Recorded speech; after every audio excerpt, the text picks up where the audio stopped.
Napakadami ng projects ngayon dito sa Navotas area. Kilala ito as the fishing capital of the Philippines. Isa itong makitid na coastal na lungsod sa hilagang kaunlaran ng Metro Manila.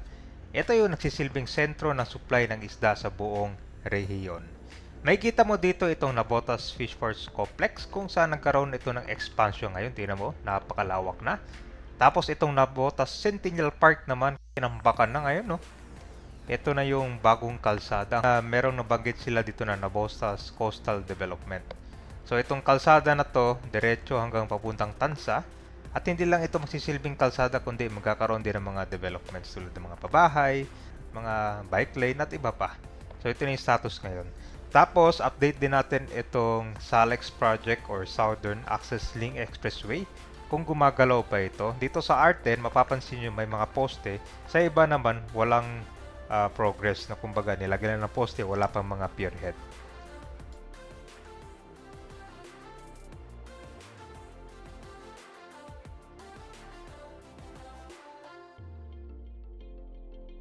So ito yung Navotas Centennial Park noon. Isa ito nga pa siya nagja-jogging ito. Navotas City Terminal din. Ayun kasi sarado eh. Pero maraming namamasyal dito. Dito lang pala sila sa labas. Oh. Sarado pa kasi talaga to. Okay, meron na pala ang kon dito. May park na pala. Ayan guys. Ayos, at least na-convert nila itong area na to into kainan, no? Na-maintain. Kasi yung sa likod dyan, yung makikita mo yung Manila Bay, talagang kanyan, nakasirado. So hapon pala nagbubukas tong dito, mga kainan.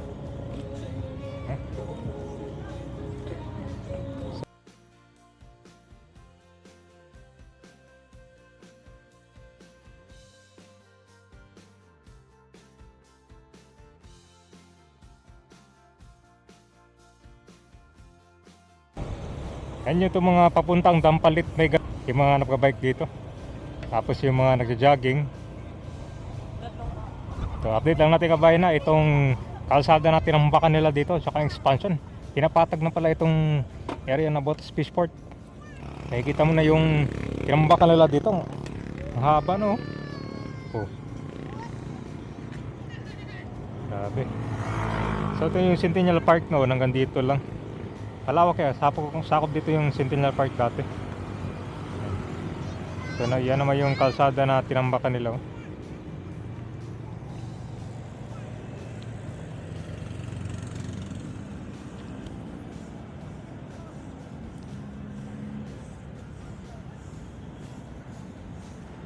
Yung expansion nito, mas dinagdagan nila yung daungan. Babaan ng mga tahong, mga isda para mas mabilis po yung Tulian River. Itong building pala na ginagawa nila ng Botas Quantos Convention Center.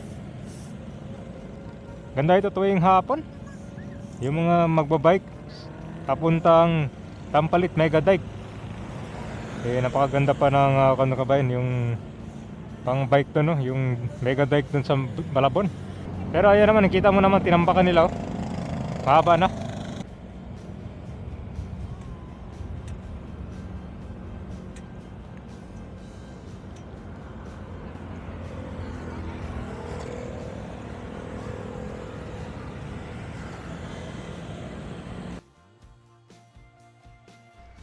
Yung Navotas Fishport Complex ngayon ay nagkaroon nito ng rehabilitation upang maging malinis at mas malawak.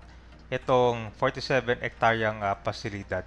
So nagkaroon ng rehabilitation yung mga market halls dyan, 1 hanggang 5. Pagpapalit ng mga lumang bubong at pagpapayos ng mga structural columns. Ginawa ding modern yung mga cold storage facilities. Pagtatayo nila mga bagong warehouse na may advanced temperature control.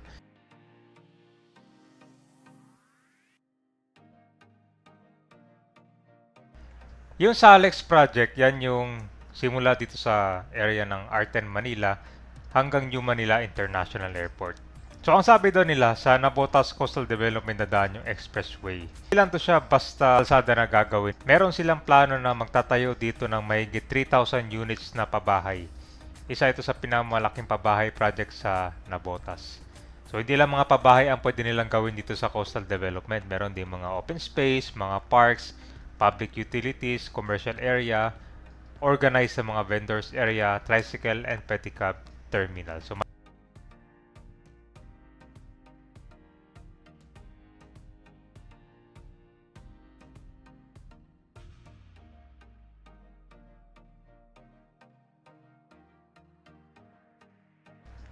So itong project ay gumagalaw na. Ito po yung bagong tambak nila. Oh. Malayo na to sa may C2 Road. At sa likod matatanaw mo na yung tansa ng Nabotas. Hopefully maganda yung outcome nitong coastal development. Parang magsisilbi na rin tong flood control project or parang breakwater kasi diyan sa likod ka ba maraming mga residential pala dito.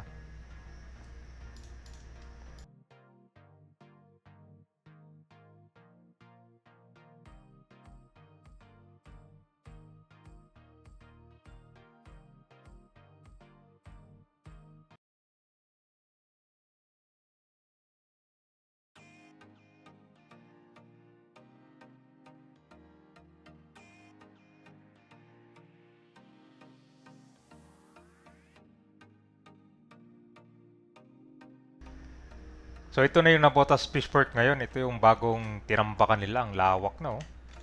So matagal na yung nagsimula dito yung modernization plan para sa Nabotas Fishport. Kasama dito yung expansion and elevation ng mga unloading station, pati na rin yung mga pag-repair ng mga road networks and drainage system, at itong pag-install nila ng mga state-of-the-art cold storage facilities na part ng rehabilitation project dito sa Nabotas Fishport.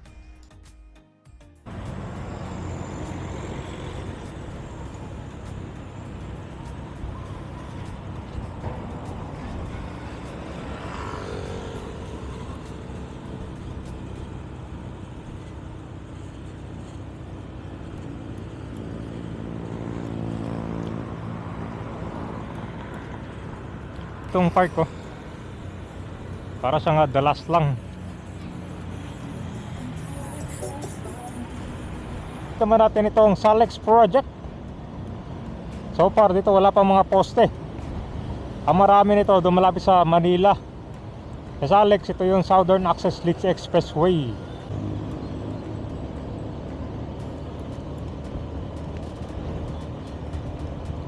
Yan o. Parang matagal na ito nabuo itong poste tapos hindi pa siya gumagalaw.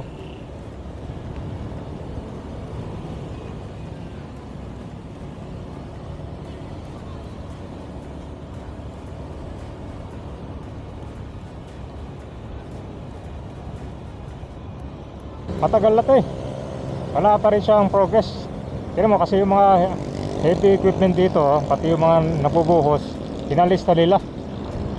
So inuna lang muna nila i-construct yung anong pwede para at least kung tuloy-tuloy na no. Eh dito ka ba kung matuloy yan magkakaroon ng girder yan. At tatapon na rin to.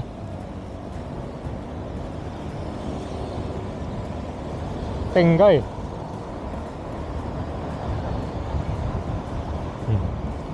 Kaya mga kabayan, ang dami nagja-jogging talaga dito. Maganda talaga gawing konti no? Yung bike lane. Parang doon sa Laguna Lake Highway. Tapos parang talaga may provision talaga sa bike lane tsaka bike sa mga nagja-jogging.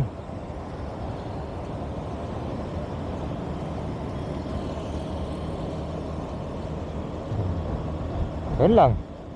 Sa Manila madami.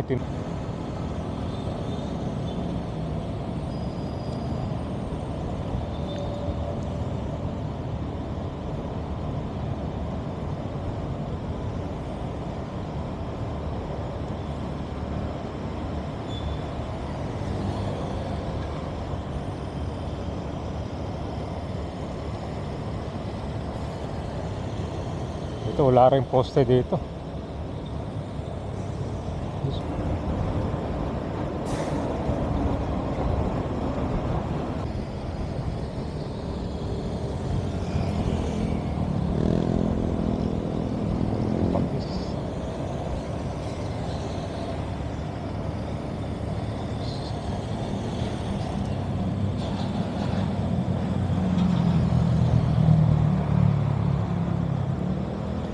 So dito sa Smoky Mountain guys, may mga poste. Ito na yung part ng Manila. Yun, dahil pa parang mga bahay dito sa ilalim ng tulay oh. So wala rin, mga matagal na rin to, pero wala talaga siyang buhos eh. Poste lang. Dahil ko ba meron kayong update kung gumagalaw ba yung sa Alex? Kasi noong sa Alex na na-feature natin ganon din, wala pang progress. Ay pa palang kung dito guys na mga bahay pala oh. May Arten. Kasi kailangan pa bigyan ng relocation. So far guys, yung mga poste dito, ito along ko na to, lampas Smoky Mountain, putol-putol pa.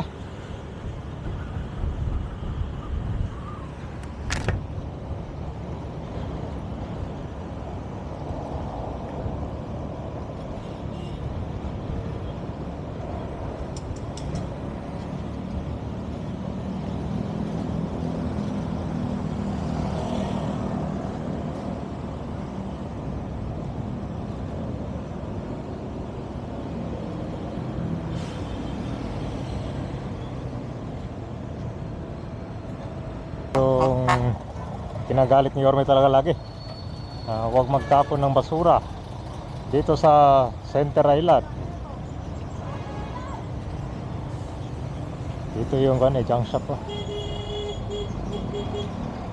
Okay guys, so dito malapit sa Lacandula Street, kapansin-pansin na maraming mga poste. Dito pala yung madami, saka yung mga heavy equipment, mukhang dito sila na-focus ngayon sa construction ng Salex.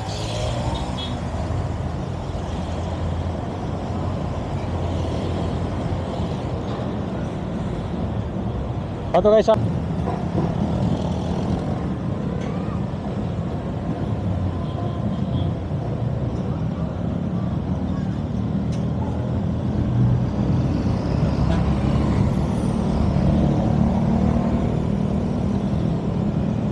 sinisemento pa nila eh. Pero pansin mo yung mga poste oh, di ba tapos, nangingitim na. Tingnan mo yan oh. Naunaan na ang pagsunog ng mga tanso, nasira agad. Marami kasi yung kwan dito, yung mga nangangalakal eh. Yan yung favorite spot nila sa pag susunog.